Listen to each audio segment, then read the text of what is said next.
Good evening, ladies and gentlemen. This is Matthew Burt coming to you from the Geek Infusion. I am the owner-operator, of course, and today is the 3rd of August, 2015. I'm joined today, as always, by my partner in crime and editor-in-chief, Mike Lake. Mike, how are you doing, buddy? I'm excellent. I like how you said, as always, even though this is the first episode. Well, I mean, not for nothing, but there really isn't a project that I don't work on that you don't have some hand in some way, shape, or form. True. I mean, I'm not saying you're wrong. I'm just, it was amusing. It implied like some sort of continuity that I appreciated. Like, as always, we've done so many of these shows. It's true. And here we are yet again. It's true. By the time you folks in the long distant future of August 4th have started listening to this, we will have made a grand total of 2 episodes. Yeah, so I mean, that's like, right. that's a streak. This is where it all begins.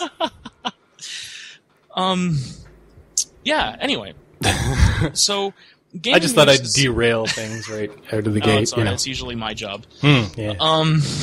So things have been a little bit spotty in gaming news recently, and I'd also been thinking that we're the Geek Infusion. We're not the Game Infusion, if everybody follows me. I mean, same first letter, but different concept. And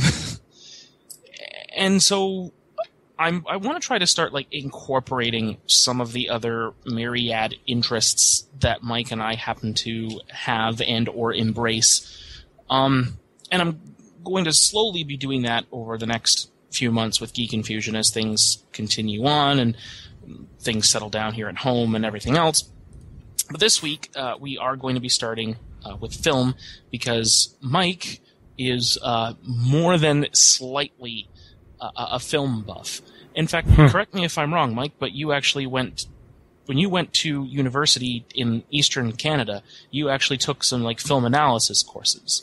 Yeah, totally. There was film analysis 1 and 2. Good times. What does that entail? I mean, I understand, I guess, maybe the concept of film analysis where I'm going to watch this film and then I'm going to analyze it. But yes, that's very good. Film analysis, well, it's about taking films and then analyzing them. Thanks. Oh man, you are a cautionary tale, my friend. Well, I'm just saying, you've kind of You keep this up, and I'm going to start sticking Danny DeVito at the end of every post. I hate you. Anyway, so to answer your question, how do you analyze a film? Film analysis. Well, film analysis basically it means many things, but there's a lot of perspectives to look at films from. There's historical perspective and different eras of filmmaking as technology changes and as the rules change. People are inventing new things. You're talking about in that case how we went from silent film in the early 1900s to having speaking in the 1930s when Hollywood and the whole studio system really started to get roaring then. Yeah, there's that, and then there's the whole idea of rating the movies, because for a while you could just pretty much do whatever the hell you wanted, and then it became a big deal, so they brought in this rating system where it's okay, well, we won't talk about these certain topics because they had to basically self-police because they didn't want, like the ESRB. Whoever, they didn't want the government coming in and making up the rules, so it's just okay, we'll agree not to do this stuff. So there's that aspect of film analysis, the historical, and then there's the different aspects of film, the editing, the cinematography, the acting, the all that stuff, the music, the sound. Sounds like all the stuff they actually give Oscars out for, really. Yeah, pretty much. There's many different aspects to film and a lot to think about.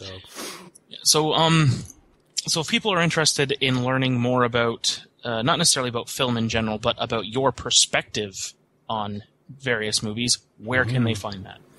Well, for now, they can find it at a blog, which I like to call slandering others anonymously, .wordpress.com. But I don't know. It depends what goes on with our future endeavors. I could see like merging that into the Geek Infusion, or I don't know what's going to happen. We'll have to kind of see how it goes. But for now, that's where people can find me writing about film on occasion. And you can hear him talking about it too. Mike has several archived podcasts that he's done. Yeah, I haven't been doing much of that lately, but again, it's been a busy little period of time. I moved, and there's been all sorts of crap going on. So hopefully that's going to ramp up again as things get settled. But there's definitely if you're looking for consistent new stuff, there might not be that much of that right now. But if you haven't visited, the blog or anything like that, or listened to the podcast, there's a significant amount of stuff already there to have a look at. So feel free to do that. I feel like you started that way back when we were in college. Yep. We had like a assignment where we had to blog for a week. Exactly. And me being me, I chose to blog about movies. Fair enough. So we will be talking about a particular geeky films trailer that I'm sure everybody has seen. But we'll get to that a little later. First, earlier, I guess last month, because it is now the beginning of August, The Witcher got its first major content update. Yes, moving on now to the gaming news portion of the show. Yes. Transition. Now, I've never been big into The Witcher. Lack of segue, I apologize. That's what I'm here for. Yes. Like I said, I've never been big into The Witcher. I own the first two games. I found the first one to be abominable. By the standards of today, it's super terrible. Yeah. I think I'd enjoy the story if I could watch somebody else play it, but I just could not get into the first Witcher at all. No. Didn't play it when it came out, and looking at it now, it's just no. It's bad. Yeah, and the problem with the first Witcher is it's using and I think I touched on this before, it's using the Dragon Age Origins game engine, and Dragon Age Origins did not age well. It aged very, very poorly, in fact. It's a lot of old concepts and ideas from the previous console generation, which would be the original Xbox. When did Dragon Age Origins come out? 2008, 2009, somewhere in that era. What's the new one? Dragon Age Inquisition. Oh, yeah. Okay. Inquisition. I mix those up for some reason. There was Dragon Age Origins, Dragon Age 2, which was, super creatively titled. And Dragon Age Origins was actually the first one? It was actually the first one. Because usually that sounds like a prequel title. No, it's actually the first one, and it launches the story arcs of several of the characters that are in all three games. Because you don't, unlike Mass Effect, you don't play the same player character in all three games. So in the first one, you're a Grey Warden which is a fantasy Jedi, of some various race and description, like an elf mage or a dwarf rogue or a human whatever. Exactly. And then in Dragon Age 2, you play a character whose name is Hawk, and the reason they finally give him a name was so that the NPCs could address the character by name, which makes the conversations far more in-depth. And then they give you the whole Mass Effect conversation wheel, right. Which BioWare does very well, but they use it a lot. They use it in Mass Effect, they use it in Dragon Age, they use it in the Old Republic. It is kind of their trademark. It is, but it works really well for advancing the conversation and choosing your alignment path, if you will. I will. And you're only a human in Dragon Age 2, male or female, and then warrior, mage, or rogue. And then Inquisition is a return to the original form where you can choose whatever race and class you want, with an addition of a new race, which is the Kunari. And instead of calling you, whatever name you happen to give your character, they call you Inquisitor or My Lord, something like that. So, but it was a terrible game. So, I've played Dragon Age 2 several times, and I've played through the Mass Effect trilogy more times than I can count. Especially during that point in college where I was quite ill. I played through Mass Effect 2 probably once a week. That's impressive. Well, when you need to keep your mind off of crippling migraines. Dragon Age Inquisition it's not worth playing through again because it is just so thick. It's basically a single-player MMO with about as much content. So it's just overwhelming, and by the end of the game I was going, please, Jesus, let this be the last boss. And that's never a good sign for a replay on a game when I'm saying, come on, please be the last boss or be the last cutscene so I can just move on with this game and get this monkey off my back. But that has not been the case. But that has nothing to do with The Witcher. No, to bring this back around, that has not been the case with The Witcher. You have been playing this game into the ground. Yeah, I mean, I haven't played it lately, but I did do basically 2 full playthroughs of it and around 200 hours altogether. And this is odd for Mike. Usually he plays through a game, or sometimes doesn't even finish a game and moves on to the next thing. Oh, I frequently don't even finish a game. It's just like I've had enough of this now. That's what happened with The Witcher. Played that for a little while. I played a little more of The Witcher 2, and I still probably intend to go back to it. I just had a problem because I played The Witcher 3 first, and then I tried to go back to 2, and the control scheme is quite different, so I kept trying to do things, and it did not work too well. Because, after 200 hours of playing a particular way, you get used to, I press this button and this happens, and then all of a sudden you're in the same sort of world in terms of the characters and everything, but all the controls have changed, so it was messing me up. Yeah, but I'll probably get back to it at some point. And so what I know you wrote an article about it on the Geek Infusion. Yes. But if you could give us the Cole's Notes or the Cliff's Notes, depending on if you're Canadian or American, version of what basically has changed in terms of when you log in and you started playing after the patch installed, what was the first thing that struck you? Yeah, so this is going back to sort of the end of last month, I guess, probably about 2 weeks ago at this point. They put out patch 1.07, and there were a few significant changes. A lot of it was just bug fixes and things for particular quests that, playing through the game pre that patch, I didn't really run into a lot of issues. I found the game to be quite polished in general, but there were a lot of bug fixes that got put in for issues that people were having with particular quests. And then another thing I noticed, especially with bigger games like that, it seems like almost the longer you play them in one sitting, the more likely it is to get bogged down, or the more likely you are to see issues crop up. Yeah, that's usually a memory leak. Yeah, that's exactly what I was going to say. Oh, it's sorry. No, it's fine. But yeah, it's just it just seems to get bogged down, and so I think that's some of what they were working on.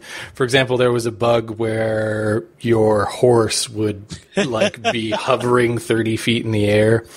So, as they put it in the patch, the flying horse fixes an issue where, in certain circumstances, gravity ceased to apply to the player's horse. So that was one that I definitely saw a couple of times, which was rather amusing. But aside from the bug fixing stuff, the most significant changes are in terms of the inventory system. They made it a little easier to find things. They added a tab for books, for example, so now that's off in its own separate area. It's very easy to find, and they gray out once you've actually read them, which can be quite helpful if you pick up a bunch of things at once. Then you're like, which of these have I actually looked at? So I actually, after I installed the patch, I found a few things that I had never even looked at, and that led me off on some other quests and things. That's pretty cool. So that was, So basically, as a direct result of this patch, you ended up experiencing content that you didn't know was there. Yeah, well, I mean, I had a feeling it was there. It was all related to, basically, there's these gear quests that you can do that just give you really good gear. It's like scavenger hunts, essentially. Okay. So yeah, I had picked up some maps for some of those, but just never bothered to look at them. And it wasn't even like really that great gear. Like, I already had stuff that was better anyway, but it was fun to go back and play through that stuff anyway and just look for it all. That's a common complaint, not complaint, but comment I've been hearing about The Witcher. It's that, like, the gear you get by the end game is, like, ridiculously good compared to what you had before, but a lot of the armor sets throughout the game are just astoundingly good. Like, the way they look. Visually, they're striking, they're impressive. What would you say to, like, a cosmetic, you know, like, okay, well, what this was is the the gear complaint? Or that like you don't get to experience these nice armor sets later because there's no point to wearing them because they're inferior.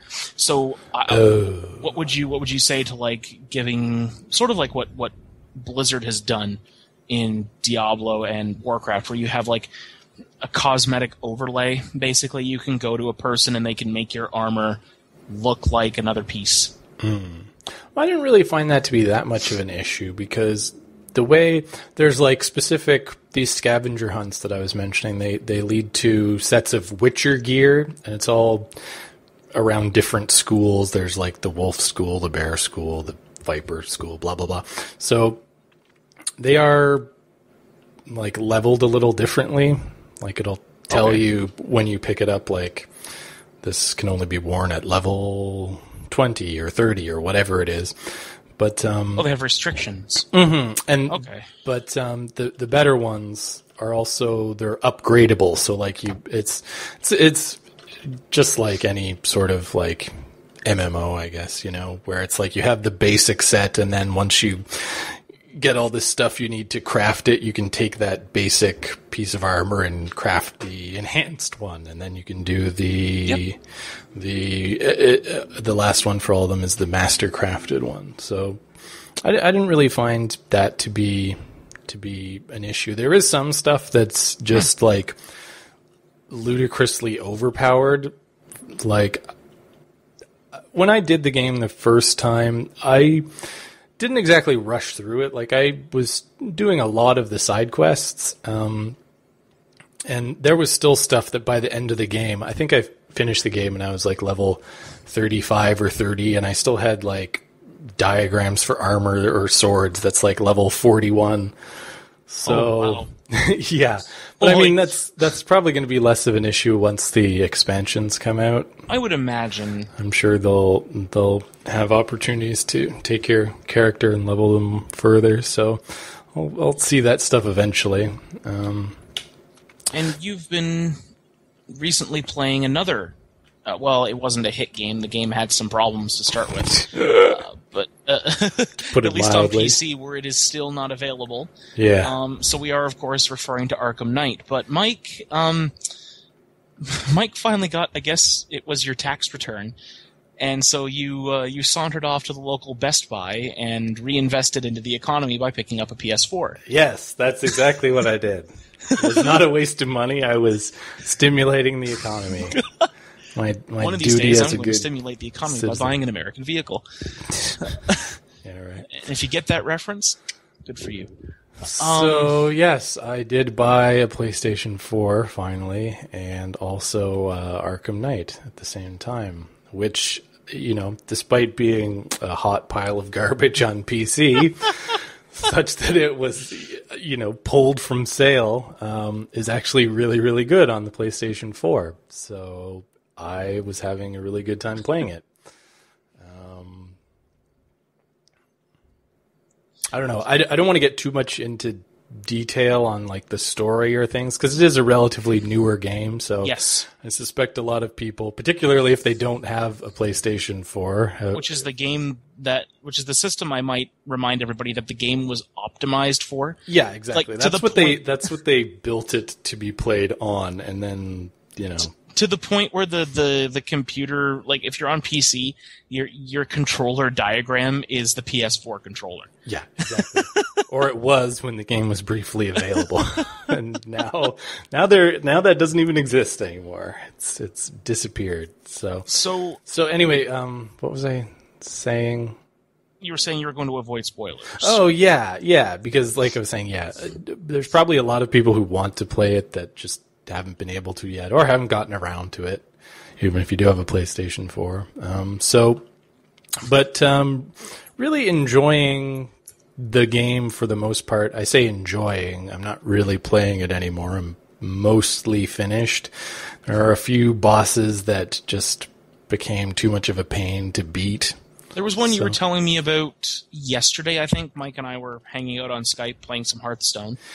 Yeah, and again, avoiding spoilers, but there's a boss, I'm just going to keep it vague, who has a bunch of essentially minions that come after you, and the only way to get them to stop attacking you is you can either do the sort of beatdown move that Batman usually does on like the heavy enemies, where you like cape stun them and then just punch them 40 times, or you can knock them down and do like his ground takedown move. So either one of those.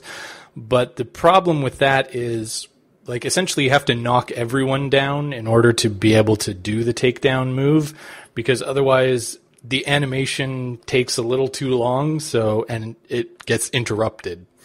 So that made that a real pain in the butt to try and do. I don't know what the solution is there. I guess maybe make the animation a little shorter. He does this big jump up into the air and like smashes down, which just seems like, I don't know.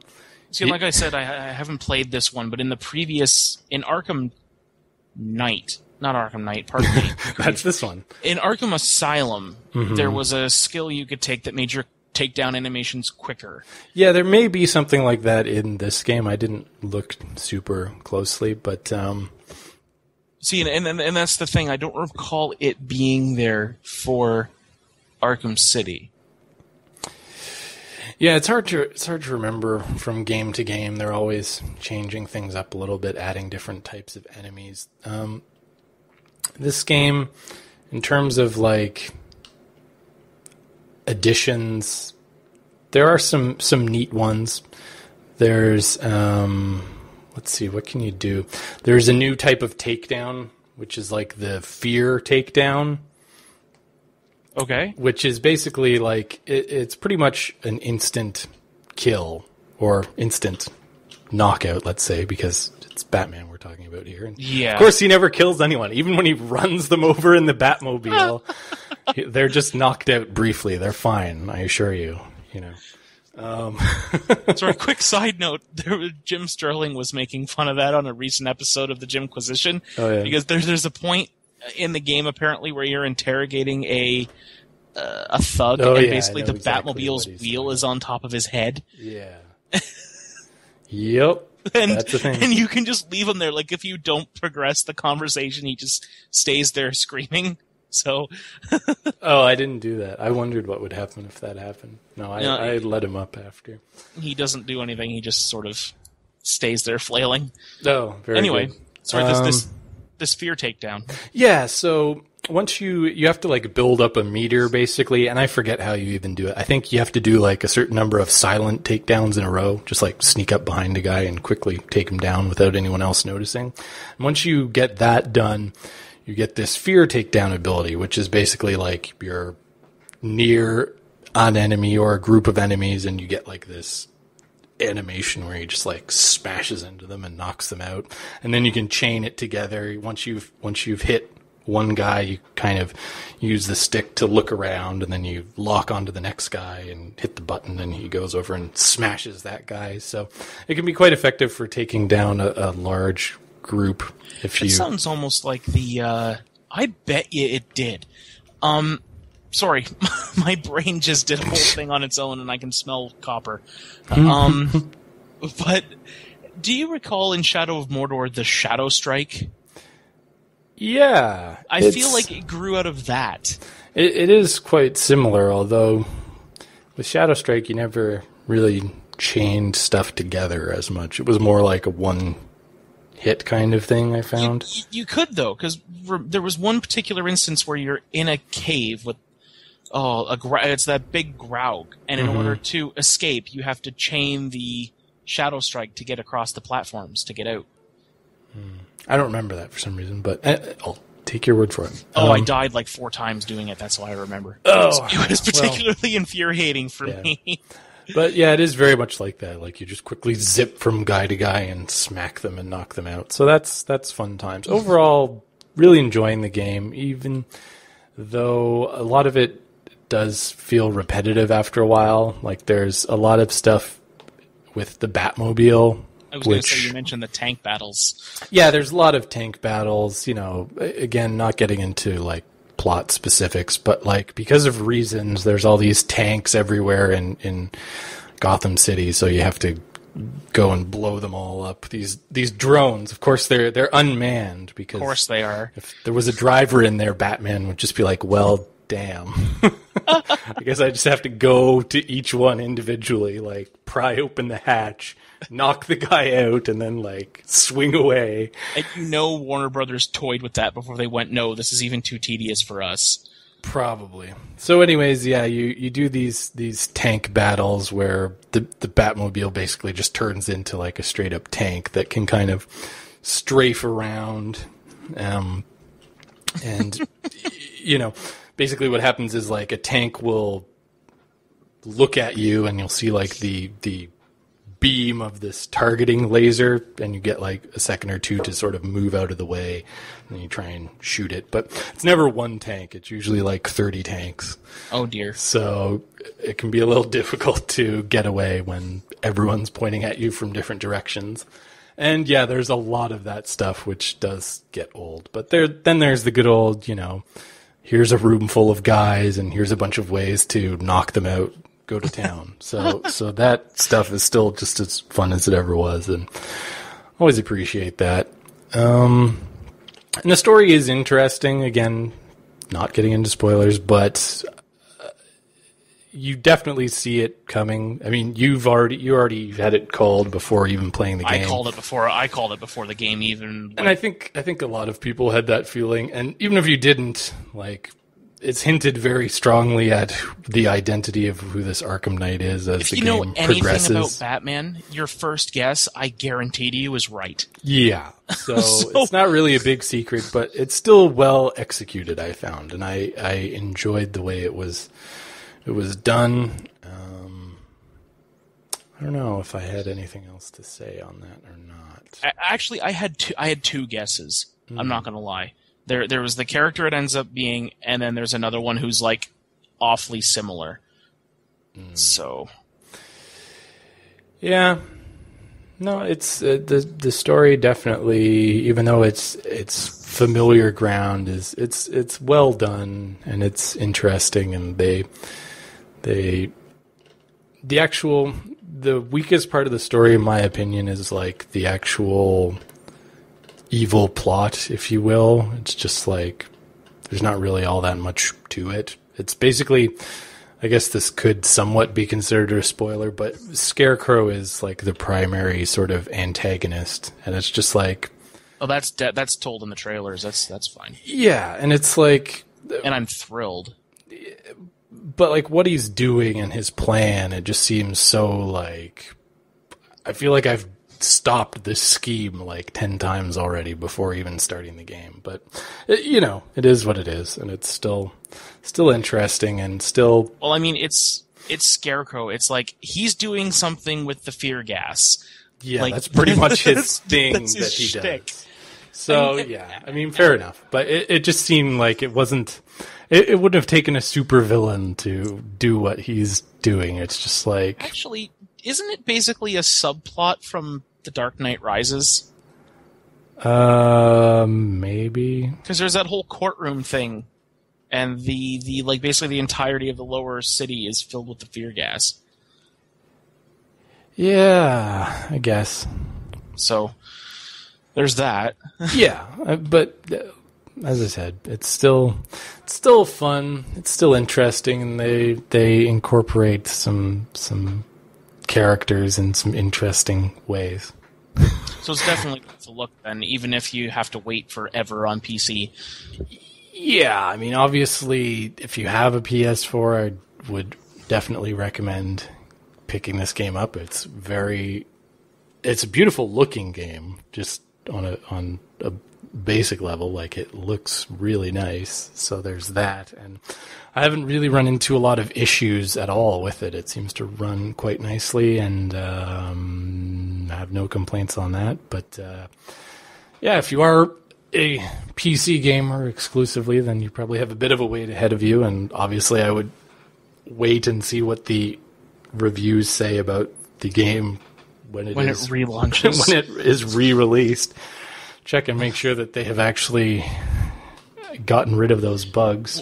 What I like is that Warner Brothers has been forced into this, because they had a similar issue with Arkham City, where they were straight up asked, and Arkham Origins, and Arkham Origins, where they were straight up asked in the forums, when are we getting a new patch to fix these game-breaking bugs? Like, these were bugs that, after the game had crashed, would completely wipe out your save file. Oh yeah, and there's and Warner Brothers' response is, we're not, because we're heavily focused on getting you new fresh content so you can continue enjoying the game. and the forum response was, but we're not enjoying the game because we can't play the game. So basically they got caught doing the same crap again, and the PC community wasn't going to take it at this point. Yeah, I'm just looking for it here. I was actually reading.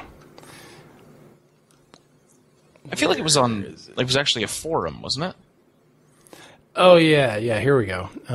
This was actually in one of the recent posts on the Geek Infusion website, where I went apeshit, I think. Well, actually, this was a different one. This was kind of tangential. I actually added this in.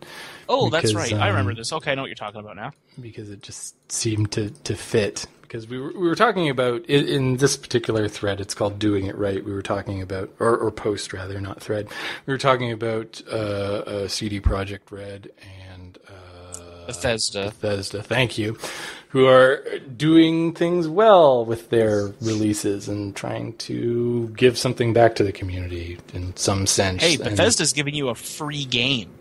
Yes. I mean, Fallout 3 is a game where I can lose hundreds of hours to, so... and did. That's true. But anyways, the to get back to the Arkham Origins thing, I found this forum post where I think it was like one of the community managers for WB or something like that. And he said, there were questions about like, hey, when are you patching Arkham Origins? And the response was, hi all, the team is currently working hard on the upcoming story DLC. There are currently no plans for releasing another patch to address the issues that have been reported on the forums. If we do move forward with creating a new patch, we will try to address the progression blocking bugs for players. Progression blocking bugs. We apologize for any inconvenience this has caused for some of you and want to thank you for having been patient. So, yeah. And it also says the issues that are not progression blockers will unfortunately no longer be addressed. So straight up, like we're busy figuring out new ways to nickel and dime you, so we don't have time to fix our broken game.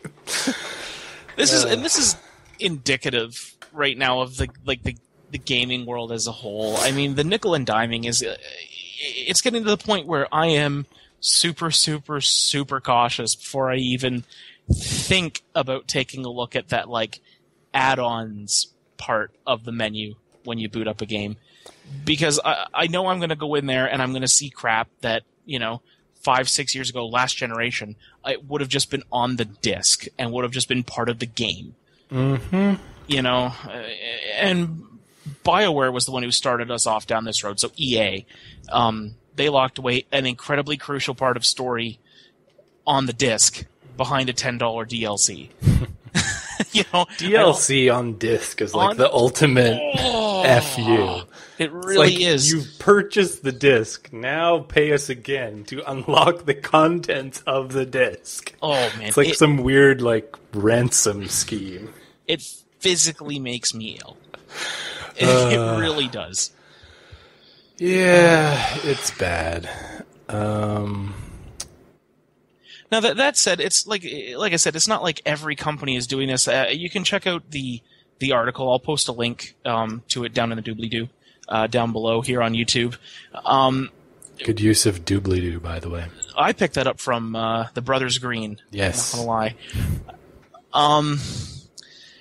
And there are companies that are doing it right, and I listed two, CD Projekt Red and Bethesda. CD Projekt Red gave a crap ton of free DLC for The Witcher 3. Now, none of it was, like, particularly massive. It was a lot of cosmetic stuff, different skins and hairstyles for NPCs and the like. You know, but that's still cool.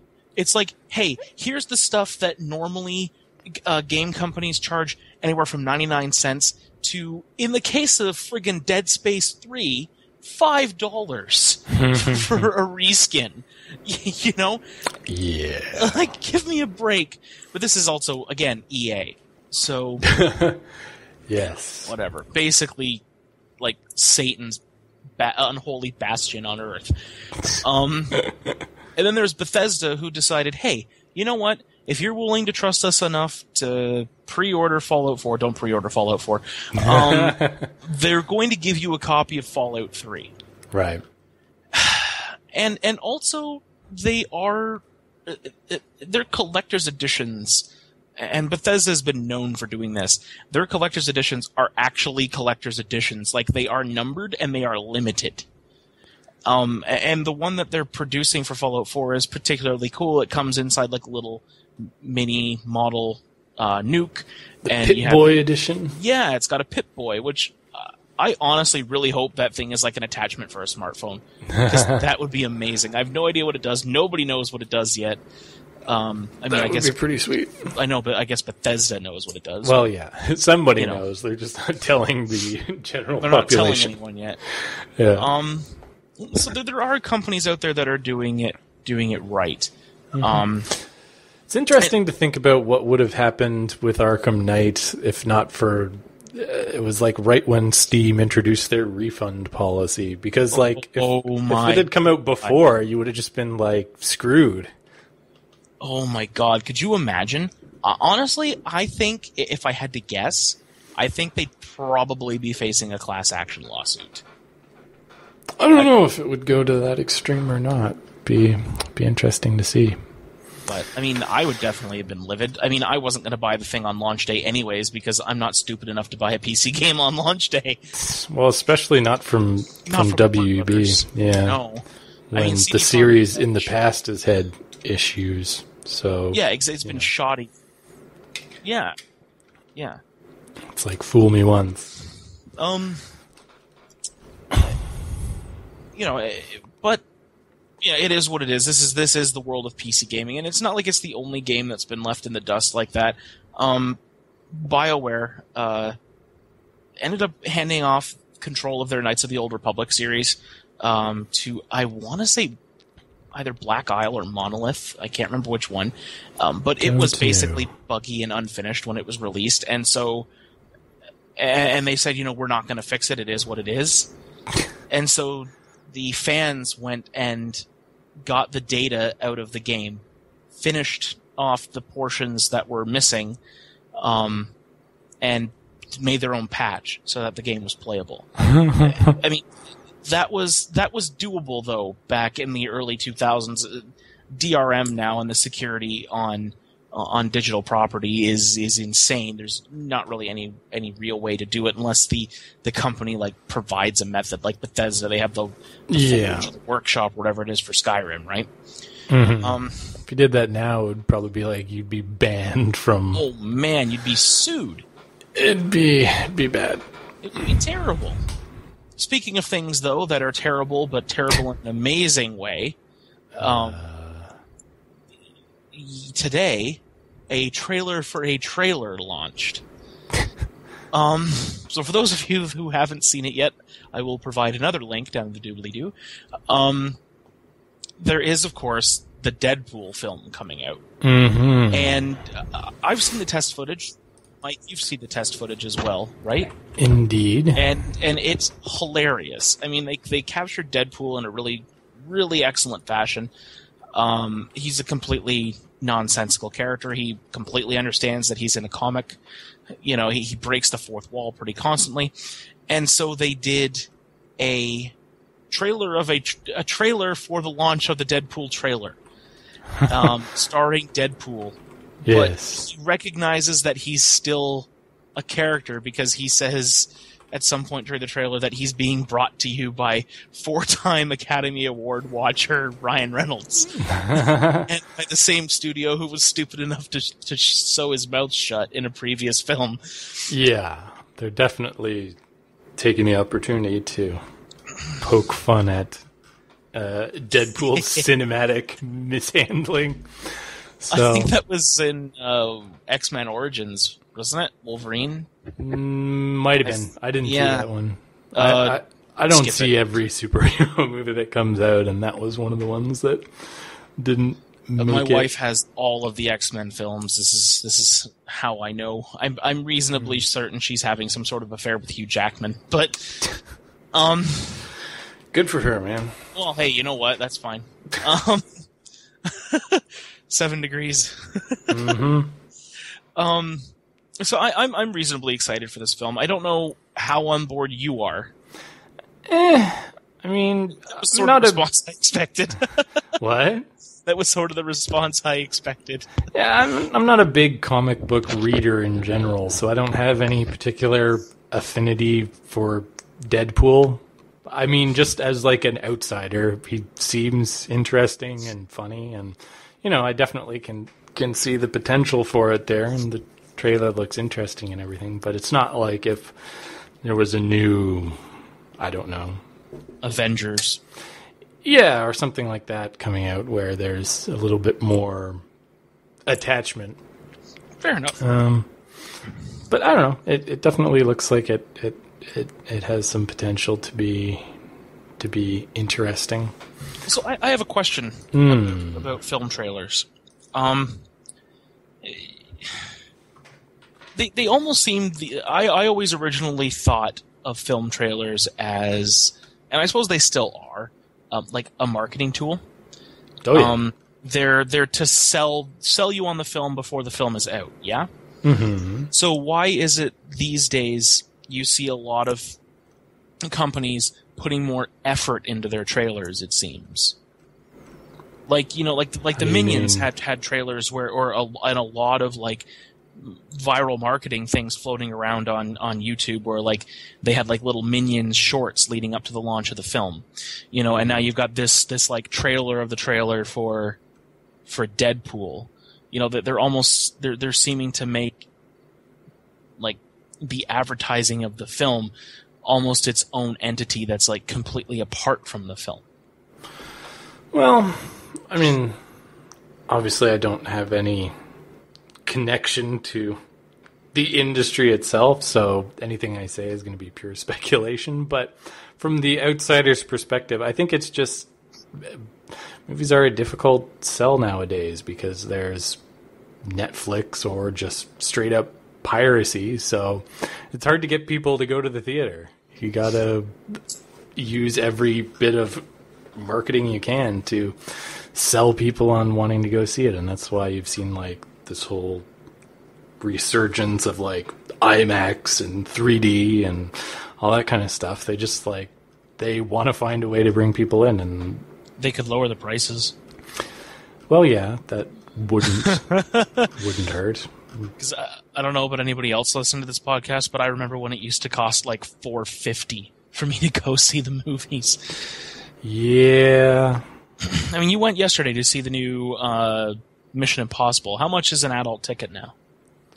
I don't remember. I think it was like $10 or $12 or something. Yeah, see, like that's not insignificant. But that's before I bought like popcorn and a drink and that kind of shit. So, oops. Yeah, and well, whatever. I'm not really. I never inquired about like, are we PG-13 or? You can go ahead and swear on the internet. Okay, I just, you know. No, on this one, I'm not on this particular podcast, ladies and gentlemen. You probably I'm not going to go out of my way to drop any kind of F-bombs, because as Mike can tell you, it's one of my favorite words.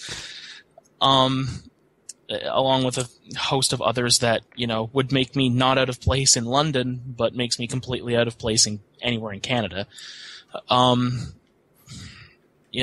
Use your best judgment as parents if you're going to be listening to this in a room with kids, because I'm not going to shy away from my normal mode of talking.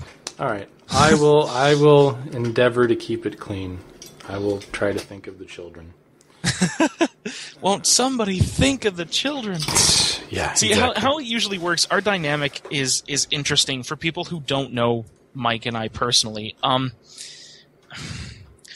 generally assume, erroneously, that most people are following my train of thought and are on board with what I'm saying. And so when you hear Mike jump in when I'm saying something, or when you see sort of the hint of a tonal shift in anything that I'm writing, it's because Mike has found a point where my brain had just gone, okay, everybody would take that for granted, and I don't write or say it.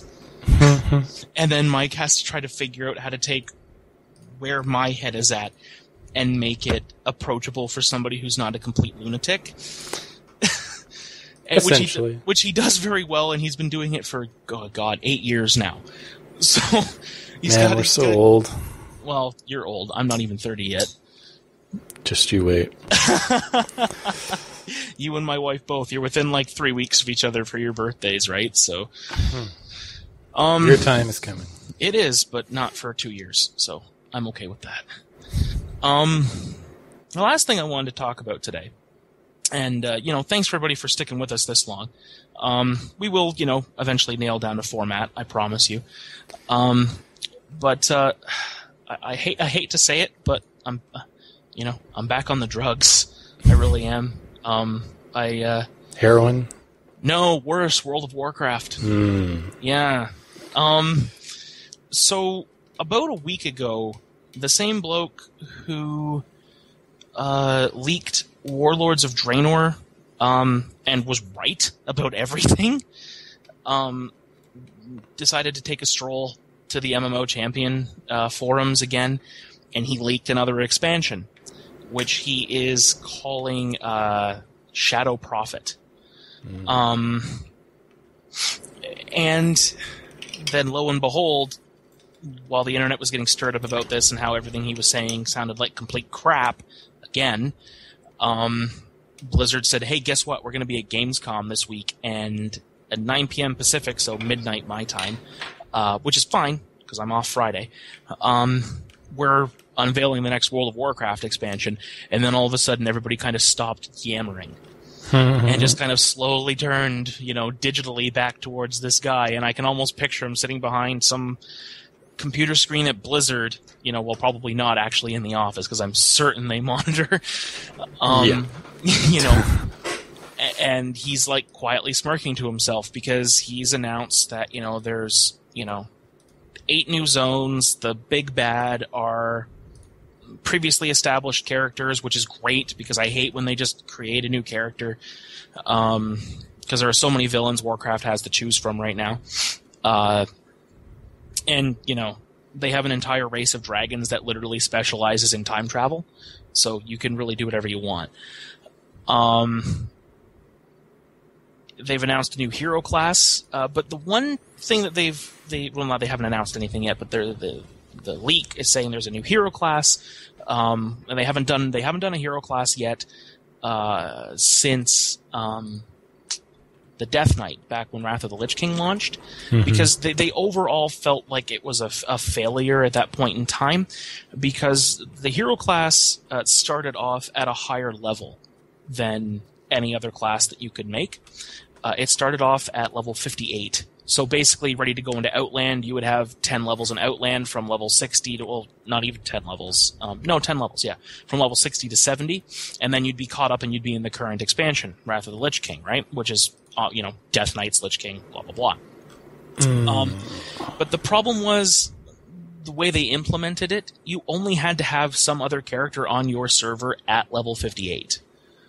And back then, WoW was, and you tried playing at this point, I recall, it was exceptionally thick and very unapproachable. If you hadn't been playing for years, you really weren't going to know what you were doing. And then there was this brand new class that could tank or DPS with all three of its specialization trees. Mm-hmm. And so it led to an overabundance of this class, obviously, because people were dropping their mains for this other class, but then they didn't have the skills from having, leveled through the Outland content and learned really how to tank or how to, actively mitigate damage or, stay away from the poop, whatever it happened to be at this point. They didn't have the necessary skill set to play the class. And so they decided, okay, we're not going to do another hero class like that. It didn't work out. And so when they launched the next new class, which was in Mists of Pandaria, they did the monk. The monk started at level 1, and you learned the class as you went through, just like any other class. And now, monks aren't heavily represented within the population, but the people who do play monks play them really well. They're an exceptionally difficult class to learn. I learned how to tank with one of them, but it's very confusing and there's a lot to manage at once. So, hats off to those players.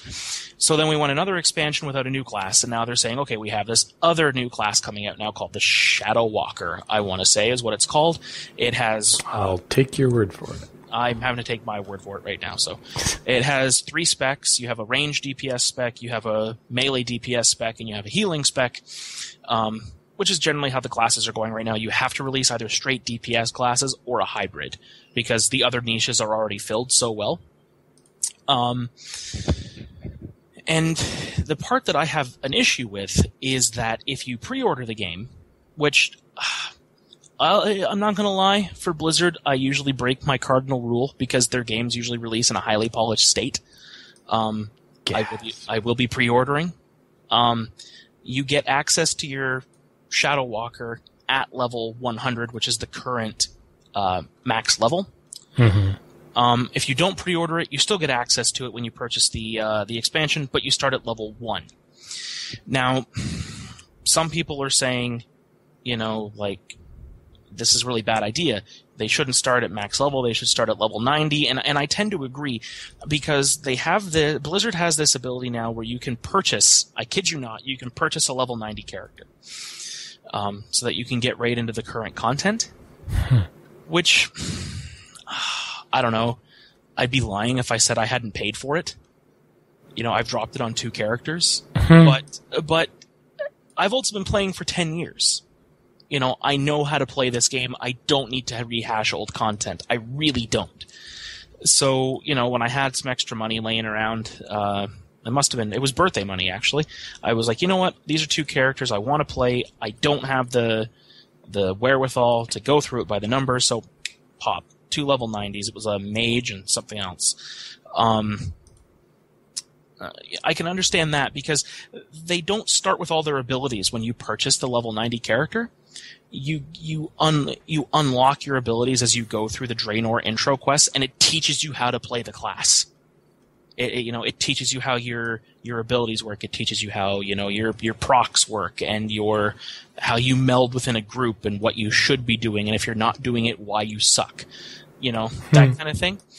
And then they also introduced something called the Proving Grounds, where you have to pass certain grades on this class in order to do dungeons, to join the group finder. Because they knew, if we're providing this service, we need to make sure we don't have the same problem we had with the Death Knight, and people need to know what they're doing so that, groups aren't being dragged down. And they need to find some way to implement that for this new class. Now, if they just do the exact same thing, where it's okay, you enter into the starting zone for this expansion, and, fine, whatever, you have a level 100 of this new class, we're not going to give you all your abilities yet. If they do that, that's fine. If they do anything else other than that, they're going to run into the exact same problem. But there's a host of other features coming out. They're trying an underwater zone again. Which they did in Cataclysm, which was very weird because now instead of being in a a two-axis environment, right? You have your forward, backwards, and left and right when you're in combat. They added up and down because water. Mm-hmm. And players hated it, like to the point where I got halfway through the zone, and I said screw it, went to the other starting zone, and like slogged my way through that earlier content that was giving me no kind of rewards, just to avoid having to do this 3D space combat. So I'm curious to see how they fix that, because it was exceptionally disorienting when you're being attacked and you're looking around up and down and left and right, and you're used to, that's where the attacks are coming from, and all of a sudden it's cut like there's this shark that's like pointing, vertical and nibbling on your shins. It became very disorienting. So I'm eager to see how they fix that. They've also separated apparently they're separating the factions out again. So instead of having one starting zone, there's going to be one for the Alliance and one for the Horde. So that's kind of nice. And I'm eager to see if they bring the garrisons along for the ride as well. I doubt they will. Your little base that you build during the course of the Draenor expansion. But we'll see. So definitely keep an eye on Blizzard's feed, either, Twitter, Facebook, or just, worldofwarcraft.com on Thursday evening. Midnight Eastern Standard Time, if you're like us, or 9 Pacific. You can figure out your time frame from there. It's interesting that it's also interesting to me that they're choosing to announce an expansion pack for their basically what I would call their flagship franchise. Mm-hmm. Not at BlizzCon. BlizzCon, yeah. Yeah. And I think that's because they don't have anything else to announce this year. I mean, we already know Legacy of the Void's coming. Mm-hmm. There is no new Diablo expansion coming as of yet. They already announced Overwatch, which I'm super looking forward to. Hearthstone gets its next expansion sometime this month. Yes, it's coming in August. So we are presently in August, but it has not released as of yet. So. And keep an eye out for it, because Mike, you bought... Yes, I was sucked in, and I've bought the 50 packs. Hey, so. You know what? I'm a little bit more on board with that now, because apparently it was 50 packs at a discount.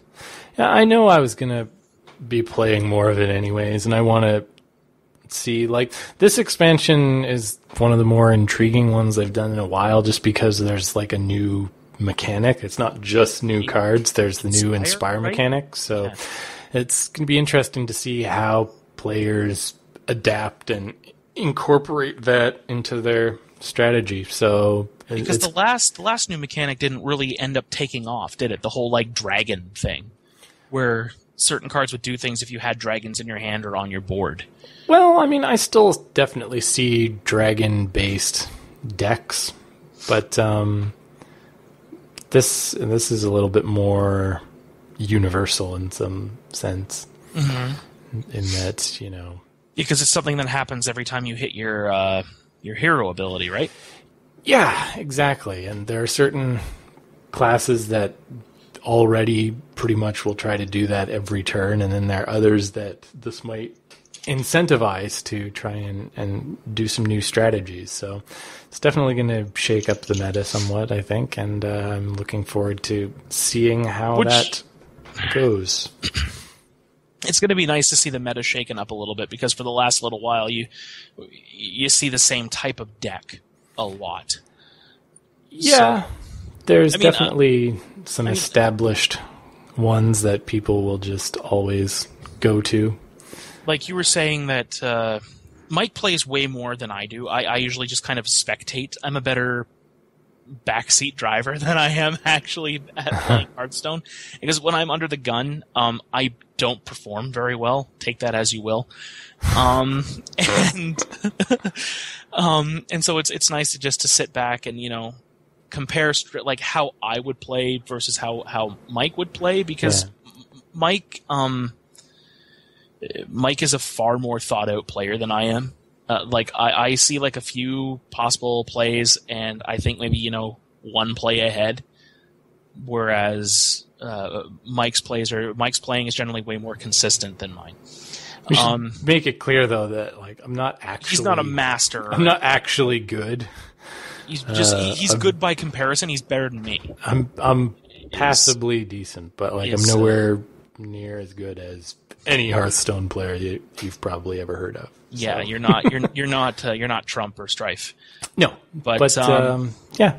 But you routinely get into the low teens, 12, 11, somewhere in there when you play the ladder. So yeah, the thing is, like, I think I could probably go a little higher. It would just be like more of a grind. Like, I tend to play until I play a bunch to just climb the rank, and then like once I get to the stage where I'm sort of maybe winning 2 out of 3 or something like that, or like even like 6 out of 10, let's say, like I have a slightly positive win rate.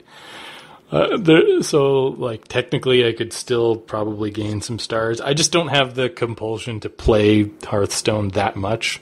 No. Like 5 games is more than enough for me. I could never play it for like several hours in a row.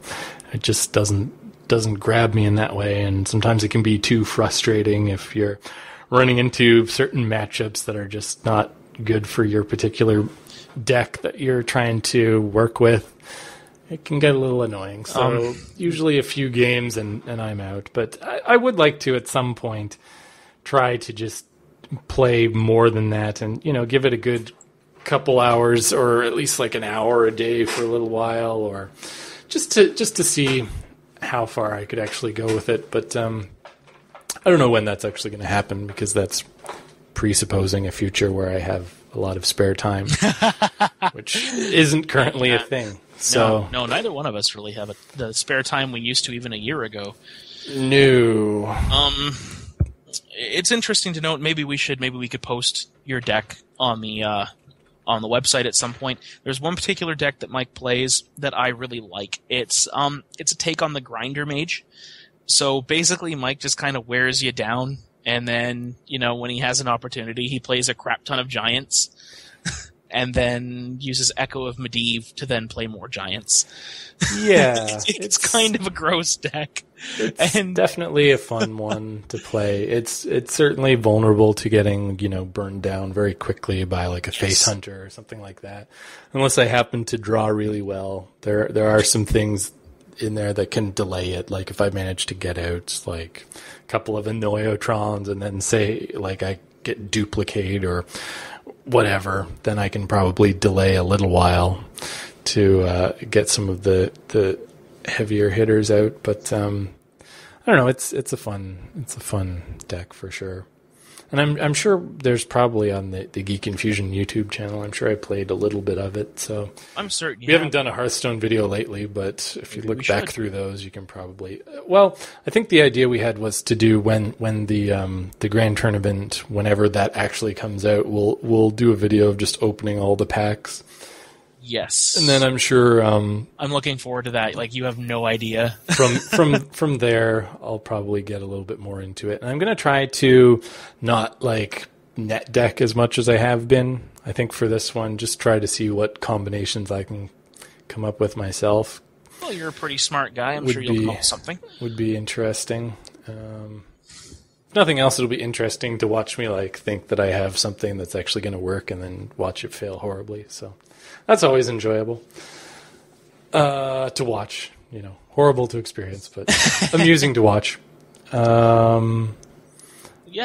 Other than that, couple quick things. Okay. I think the sort of Let's Play video, as far as Geek Infusion is concerned, is sort of my domain for the moment.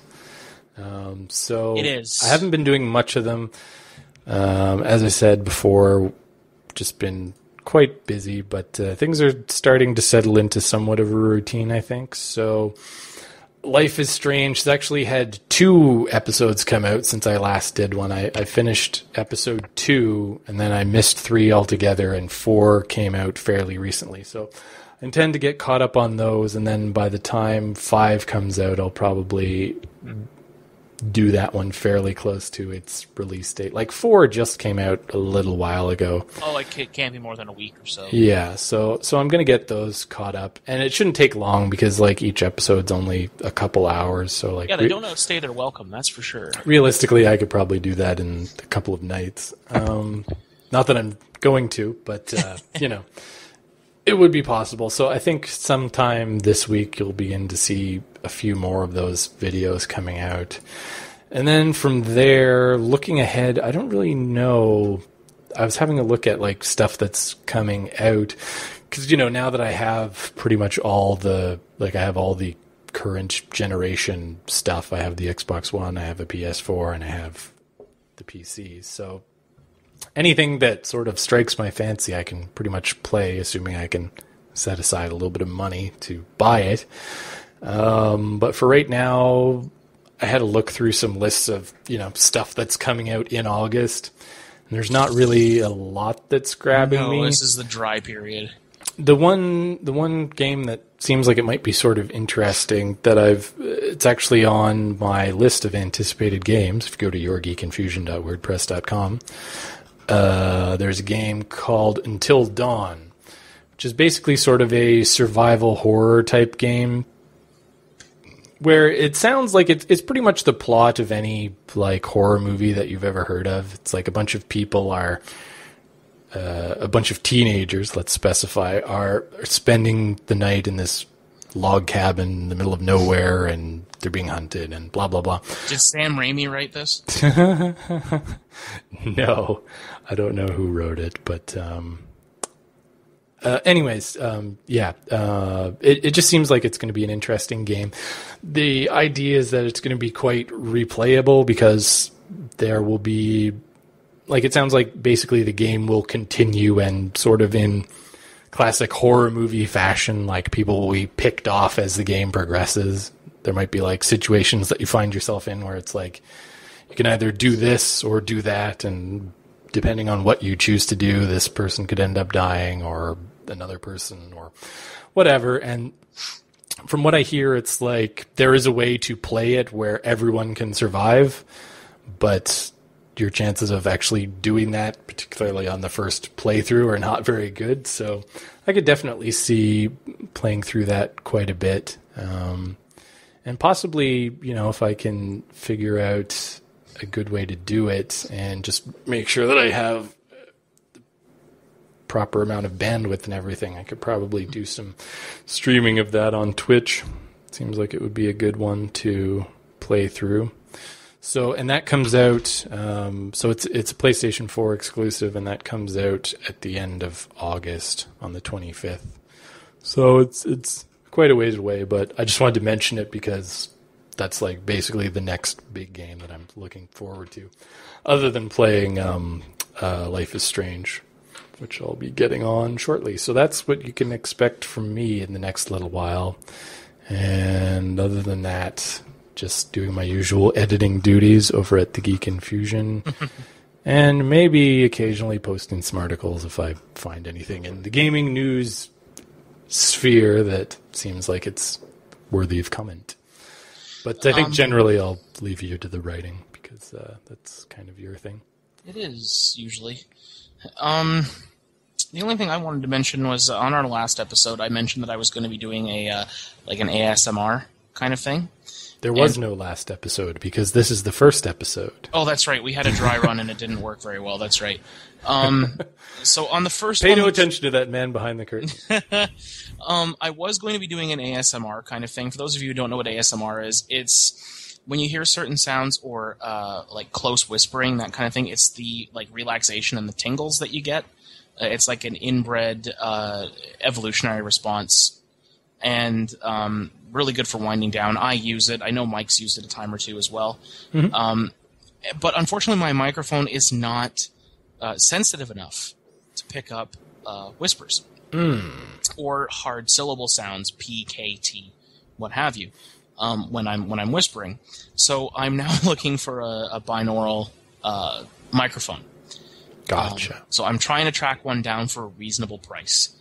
So once that happens, I've already got the first episode written, and I tried to record it. It went very well. It's a Mass Effect episode, just to kind of give you like a little bit of like insight into it. The idea is I'm going to be taking a game franchise, usually once a week. I'm going to try to do them on Fridays, where I talk about some aspect of the lore behind the universe for 30 minutes, 45 minutes, and trying to invoke an ASMR response. And I was going to do it on the Normandy this time, but I even had footage recorded of the Normandy from Mass Effect 3 where I walked around and explained everything that was going on, but it ended up just being a really silent journey through the Normandy because I couldn't hear myself on the playback. So it was just Shepard walking around in dead silence.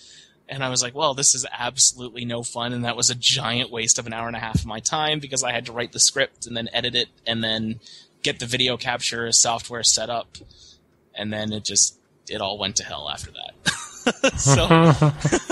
So once I manage to track down a mic, I will let you guys know, and then we will go from there. So that's what we'll be up to in the future.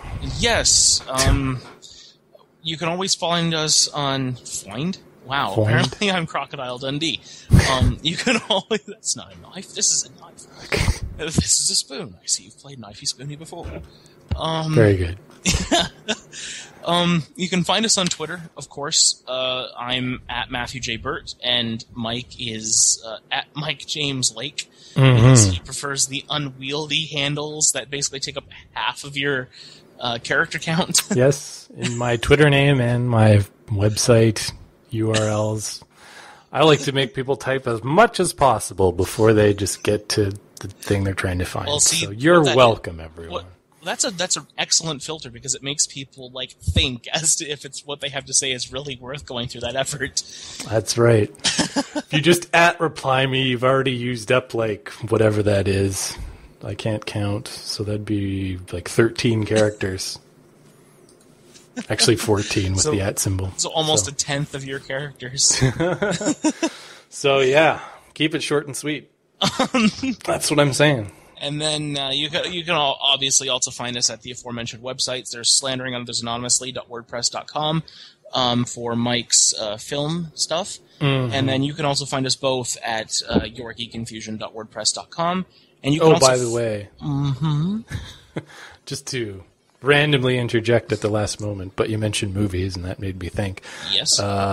Mission Impossible, the new one, Rogue Nation, was actually pretty fun. Enjoyed it quite a bit. It's probably my second least favorite, but it's still really good.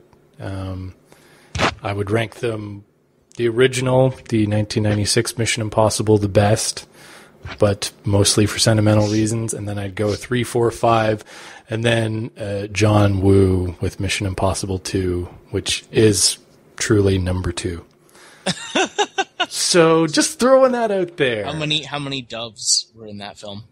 So many CGI doves. Too many. And Limp Bizkit for some reason. It was just poorly conceived on all levels.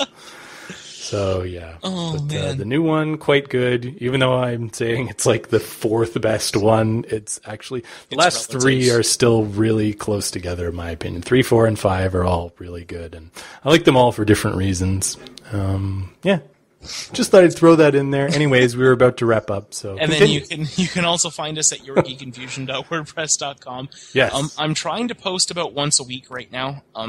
It does get difficult because I do have an infant. Currently my wife is away, however, she went off on a vacation and didn't take me with her. I can't leave the restaurant that long. It just wouldn't happen. There's no way my boss would give me that kind of time off.